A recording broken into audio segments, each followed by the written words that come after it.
I think the hardest thing about being a caregiver and watching your child be in pain or go through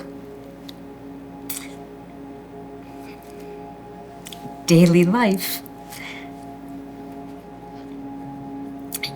is that I can't fix it.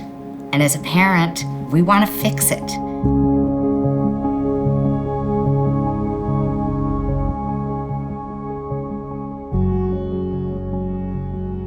The hardest part for me has really been seeing my son's battle. Also, he's on the autism spectrum.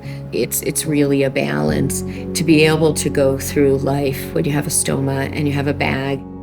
It's been rough, especially when I had the colostomy bag, but living with this disease is hard because you end up spending most of your time in the bathroom and missing stuff.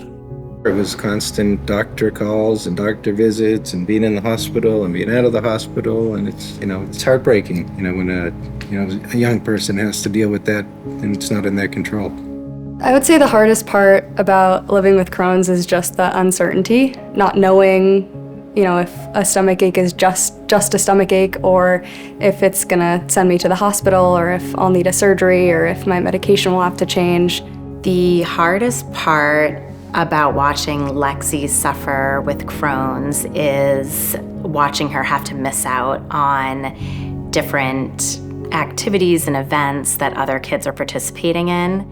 It gets a little annoying because I just want to be with my friends, but Crohn's, it's kind of interfering with going to say a soccer game or a birthday party. The hardest part about living with the disease is how debilitating and how embarrassing and how socially isolating it can be.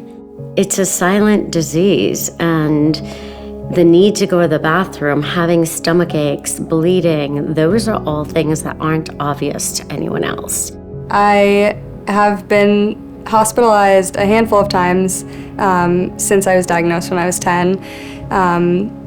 One time resulted in an emergency surgery where I had about a foot of my intestines removed. When Julie was diagnosed originally, we were young parents not knowing what to do. And the Crohn's and Colitis Foundation helped us. They were holding our hands, talking to school nurses, to their teachers. There's nothing that we can do to ever repay. They've given us the gift of being part of their community. I really don't want the next generation to suffer the way I did. When I was diagnosed, there really was no treatment. Steroid surgery, and just go live with your pain. And so I've watched the research just create better living conditions for those with Crohn's and colitis. We can't wait to fund more research. We can't wait to stop the suffering, and we've had enough, and it's time to put an end to these diseases. I hope that someone finds a cure for Crohn's so I can eat whatever I want and be able to not worry about something happening. I want everybody to know there's a group looking out for their best interest and for their best health. And we can't wait to find a cure for this thing to go away.